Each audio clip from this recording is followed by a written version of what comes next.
Yo, what's good? It's your man 100 Grand Ross with The Rock Never Stops. Tonight, I wanted to do a video on the Orlando Magic and this number one pick, and also just their off-season outlook and how I see them going into next season. If you enjoyed the video, smash the like button. You know the drill. Hit subscribe, the bell for notifications. Um, if you know my channel, if you know me, you know that I'm kind of the eternal optimist, right? I can find a silver lining in anything.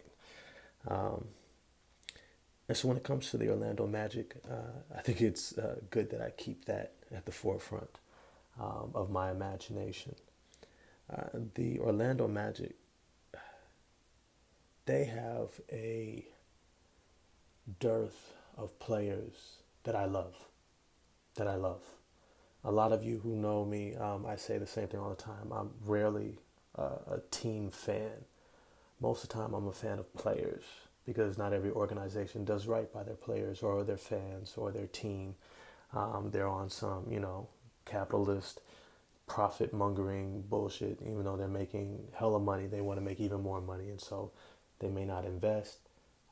They're on some good old boys club, bringing in some whack coach who just is good golfing buddies with the owner, right?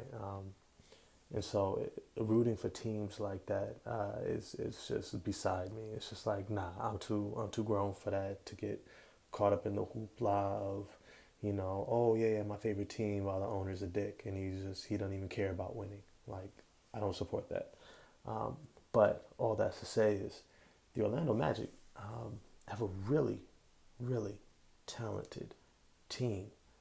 Um, Starting with their point guard, Markel Fultz, and I name him as their point guard because he's the best point guard on this team, flat out. If you watch the Orlando Magic, if you watch Markel Fultz, his game is absolutely beautiful to watch. I mean, absolutely beautiful to watch. He has a type of athleticism that is tailor made for the NBA. A lot of people like the super quick, twitchy, explosive athlete who can run and jump. But a lot of times that's not always the most effective form of athleticism. The most effective form of athleticism is one that is more agile, it's more graceful, it's that um, galloping antelope rather than the fast twitch cheetah, right? They don't need you to just run from end to end and then jump 40 inches. They need you to be able to weave between defenders, evade charges, be able to split defenders and break down defenses and then contort your body to make the perfect pass to the corner or the opposite wing, right? And at the same time, be able to finish above and around, up and under, shot blockers and things of that nature. And Markel Fultz does this so naturally in spades. It's beautiful to watch. The next lead guard that they have, that I have as their starting shooting guard, is Jalen Suggs. I think he's a wonderful off guard option who's going to develop. I think his game is going to get simplified next season. They're going to ask him to just knock down open shots, play in transition, moving off the ball, much how Gary Harris is utilized, especially early in his career, but even with the Magic this year, and just keep it simple. They gave him a chance to, show what he can do. Gave him a green light, and he showed what we all kind of thought. He's still pretty raw offensively. Doesn't necessarily have a compact game where you know what he's going to give you and what he's going to do each night that you can depend upon. And so, as much as he's extremely talented, I think simplifying his game and his role in the offense is going to help him out a lot. Uh, and on the other side of the ball, him and Markel Fultz can absolutely wreak havoc defensively. Those two as backcourt defenders, between their wingspan, defensive IQ, ability to play within a scheme, to move on a string, communicate well. They know when to show. They know when to help and hedge. They know when to. They know how to get over screens. They know how to read passes and plays. That their instincts and their skills on the defensive end is just incredible. And both being about 6'4", 6'5", with good athleticism. I mean, really great athleticism. even for the NBA. This is a beautiful thing to see on defense, and I think that they're going to do so much damage defensively next year. Um, then they're starting small forward, Moritz Wagner. I'm sorry, Franz Wagner. Moritz Wagner is the older brother. Um, but Franz Wagner, he had a wonderful rookie season. Um, he's shown you that he can do so much. But he's also shown you like what he's not. You know, he's not going to be your superstar. He's not going to be your go-to guy, but he does so many things at an above average level at 6'9", with really smooth athleticism, similar to Markelle Fultz, not as high end as Markelle Fultz, but has very smooth athleticism to be able to get around defenders. Um, and then he shoots the ball at a solid clip, especially as a rookie. That just really bodes well for his long-term outlook. And then once again, high basketball IQ, moves well without the ball. And then on defense, he's just absolutely spectacular, especially for a rookie. Right? Now this is where it gets interesting. You got some other guys here. This is the return of Jonathan Isaac next season. Now look, a lot of you who've heard me talk about the Orlando Magic know I was absolutely furious when the Orlando Magic played Jonathan Isaac in the bubble, and he was out most of that season. And then he had this big old brace on his knee, playing in the bubble, trying to get into the play-in. And even though he looked good, a few games in, what did he do? Landed wrong. I think he stepped wrong. His knee buckled, blew up his knee, right? To me, this was foolish. You have a young guy who's an incredible talent, who's showing you so much promise, but he was injury prone his entire rookie early career. You know, as a rookie, sophomore, junior year, I mean, he was just always injury prone. And with the knee injury that he suffered, I was like, look, just keep this dude out. Give him what I call the Joel Embiid treatment, you know, the Michael Porter Jr. treatment. He's a great talent. Keep him out. Let him get healthy. He's more valuable to you at 120% healthy than it is risking him at 70 to 80% health. It's just not worth it. And so he's been out for the past 2 years and change. And I believe he's probably been healthy last year. He probably could have played on the back end of the season and been 100%. But they're giving him another off season to work on his game, to refine his skill set. And if you watched him play before he got hurt, I mean, he's an incredible talent. I was saying before his injuries that he has that Paul George type ability, where he has that fast, twitchy ability to move his body at such size. Like he's 6'11", Paul George is 6'9", but he moves like a shooting guard, right? And he's been able to put on weight. Jonathan Isaac, similarly, at 6'11", has great quick twitch ability. Quick twitch meaning his ability to stop, go, to cut left, right, his ability to go from 0 to 100, right, in just a step, right? That fast, quick twitch that allows him to guard anyone from point guards to shooting guards, small forwards, power forwards, and centers, right? He's just an incredibly versatile defender, great instincts, plays well with his teammates, knows the scheme. And then on the offensive end, he applies that quick twitch at 6'11", where he can beat just about anybody, whether it's a smaller player beating him in the post, posting him up, getting a turnaround hook, jump shot, beating him on the boards, or taking bigger guys to the outside, hitting an open three, and then taking them off the dribble. A great versatile skill set at that size. He has amazing potential. And I think the Orlando Magic, them re-signing him, despite the injury in the bubble, shows that they understand what they have. And so I expect him to come in and get major minutes. I mean, they might start him off and say, you know, we're just going to give you 30, give him the Klay Thompson treatment, right? Say we're going to give you 30 minutes a game. And then you can, work your way up from there, right? But with his talent, they want to see what they have, and rightfully so. And so I think he gets the nod at the starting power forward position for next season. And then, of course, Wendell Carter Jr., an amazing utility center. He just does so many things well. And he has kind of a mean streak, which I love about him. He's about a 6'10". He's into that, Al Horford height range. But unlike Al Horford, he has a 7'5" wingspan, which allows him to defend the rim at a really high level. Right? Al Horford didn't have that big wingspan. I think his is only about like 7'1", right? And at 6'10", 6'9", 6'10", you're kind of hoping that he has a bigger wingspan to really defend the rim, but with his smarts, he's able to do so. Wendell Carter Jr., he has the wingspan and the smarts, right? He's got that full package and that chip on his shoulder to say, hey, you know what? I think I should have went higher in this draft than I really did.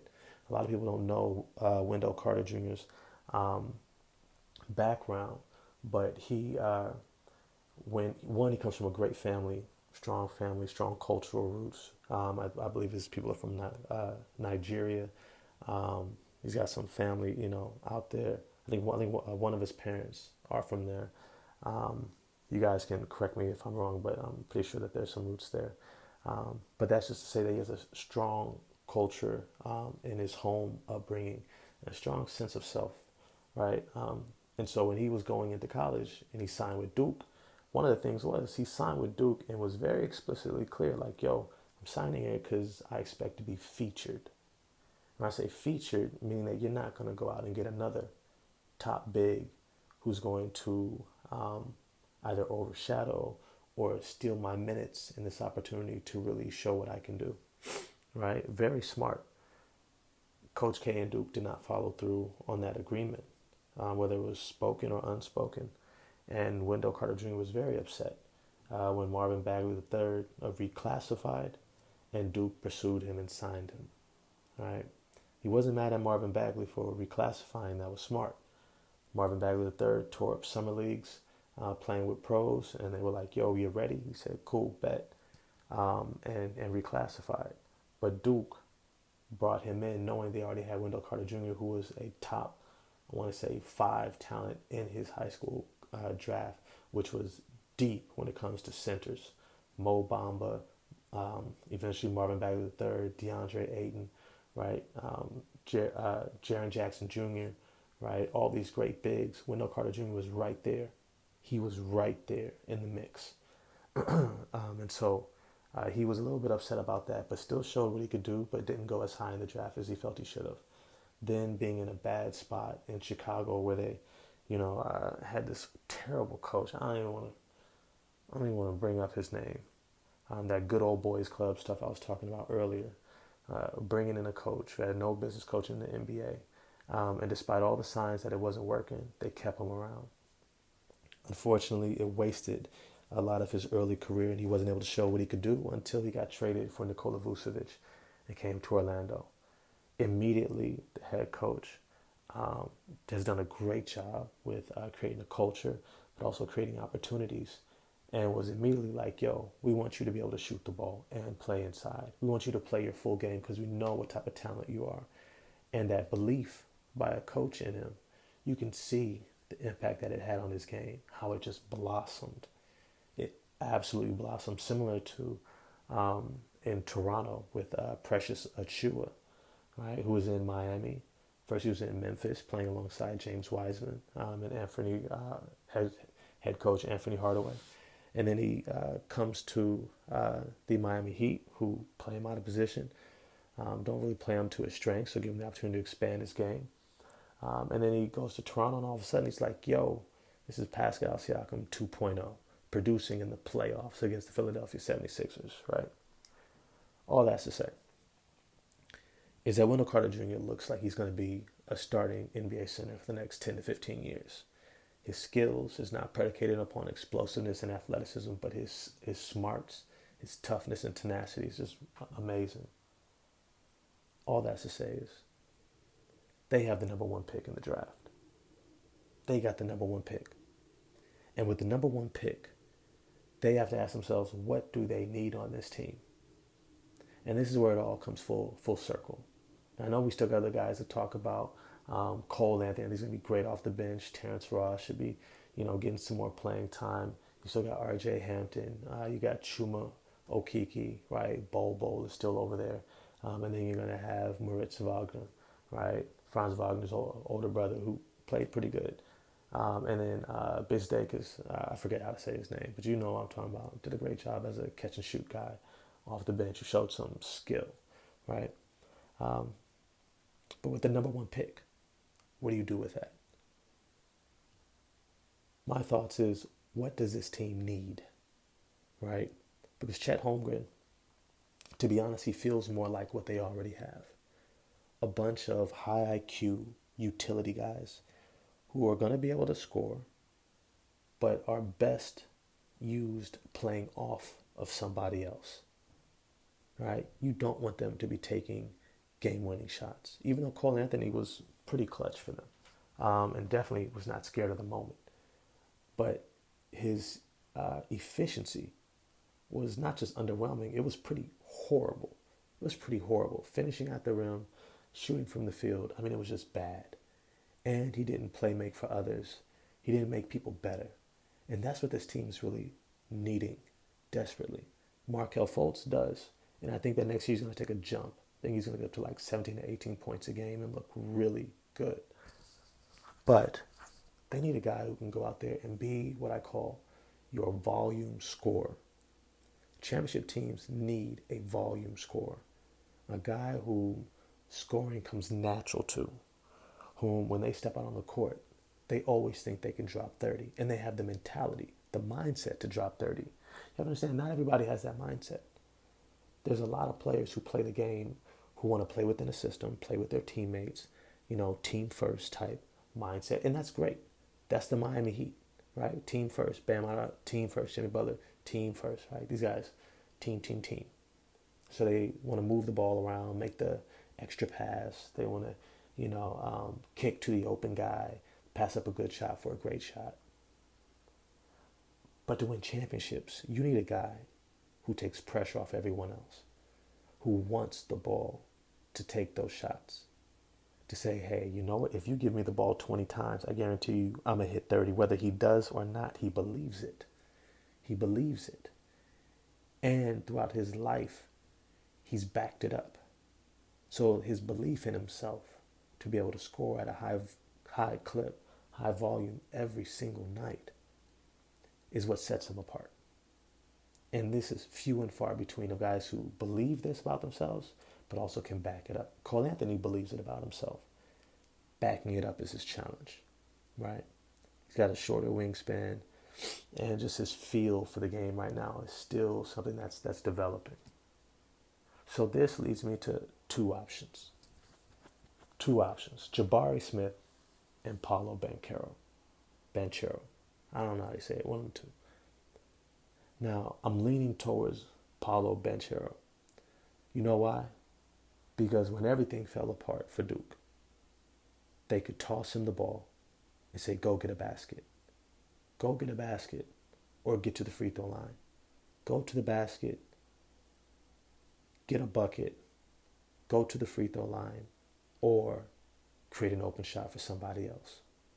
This is an attribute that very few players at an NBA level have. That when you give them the ball, you know you're getting a bucket, a good shot, free throws, or somebody's going to get wide open because of the attention and the gravity that they have on the court. Paolo Banchero has probably the most gravity of any player in this class. And the reason why I say that is because as much as Jaden Ivey has a lot of gravity because of his speed and his athleticism, and great athleticism, right? His jump shot, I think early on is going to be challenged. I think eventually he'll develop a really good jump shot. He'll be a strong shooter, right? But up front, he's not somebody yet that you can say, hey, here's the ball, go for it. Without the defense going under screens and just being like, hey, I'm going to dare you to shoot. And that's going to mess with his head early if he's in that role early on, right? It really does mess with players' head when people just lay off and just like, go ahead, shoot. You get that every single time, especially as a rookie. It's really tough to overcome that, right? In front of 15,000, 20,000 fans, right? 10,000 fans. But Paolo Banchero, he's built like that. He's built like that. Go under, I'm shooting, I don't care. Go over, I'm shooting, I don't care. It doesn't matter. I'm 6'10", I got a great pull-up jump shot, smooth stroke. and I could take you off the dribble. I can post you up, and I'll follow my shot, tip it back in. The comparison to Blake Griffin in Detroit is a great comparison. He is a big body. He moves extremely well, high skill level. I mean, he does so many good things with the ball. And I think Wendell Carter Jr. would be a perfect complementary big man to him. Now, on the other side, you have Jabari Smith. I think Jabari Smith is going to be nice too. But I'm having a hard time forecasting him as that number one option. A number two, I can definitely see it. He's kind of like the difference between Klay Thompson and Stephen Curry. Steph, you can give the ball and say, make something out of nothing, do something. That's not what you do with Klay. He has to play off of somebody. He'll be great at it, but he's off of somebody else. I see Jabari Smith as being off of somebody else, right? I think he's easier to just plug into anything, but at the same time, he's not somebody you just give the ball to. And so for me, I have the Orlando Magic drafting Paolo Banchero. I think he's that dude. I think he's also great insurance in case Jonathan Isaac, if they still don't trust his body, if medical reports end up coming out later and realize that his knee's a shot or his body just can't hold up, right? Maybe he's Zion Williamson. It's just like, look, doesn't matter, he's always going to be hurt. You're going to want to have a Paolo Banchero. You're going to want to have somebody whom everybody can evolve around. And the beautiful thing about Paolo Banchero is he's extremely unselfish as much as he is confident. And so I could see him averaging 4 to 6 assists, right, throughout the peak of his career, right? And I think early on he'll average at least 3. And I could see him also getting that 8 to 12 rebounds a game and about 16 to 22 points per game on solid efficiency, right? He can be a beast, especially the way Wendell Carter Jr. can spread the floor. Franz Wagner can spread the floor. I think Markelle Fultz will get there to be able to spread the floor. But Markelle Fultz's playmaking is also going to set up Banchero to get a lot of easy dump-off finishes. And they're going to be able to dominate on the defensive end, on the defensive glass, playing passing lanes, being physical, and hard to get past. And so I think Banchero is definitely the pick. But hey, I know this is a long video, but the Atlanta Magic, I'm kind of excited about them. I think they're going to be really cool, man. I don't think they're going to bring back Mo Bamba. I don't think they're going to bring back Gary Harris. I don't think they should. Robin Lopez, I guess you could if it's cheap. They need to spend some money to get to that salary cap minimum. But I think that basically they got to double down on the young guys and give them solid playing time. But they need somebody where they can say, this is our clear number one, right? Paolo Banchero. This is our clear starting point guard who's going to set up the show. That's Markelle Fultz. You're going to have Cole Anthony, your 6th man of the year candidate, Tyler Hero status, Jordan Poole, hey, go get buckets off the bench. And then everybody else falls in place. Whether it's Franz Wagner, Wendell Carter Jr., guys who can score you 15 to 20 points a game, but are best suited playing off of somebody else. So that's where I think the Orlando Magic are going to be at. Let me know what you guys think. I definitely respond to the comment section. I know it's a long video. I appreciate y'all bearing with me through it. If you enjoyed it, smash the like button for me, hit subscribe and the bell for notification. And I am out, y'all. Have a good night. I'm going to post it in the morning. Peace.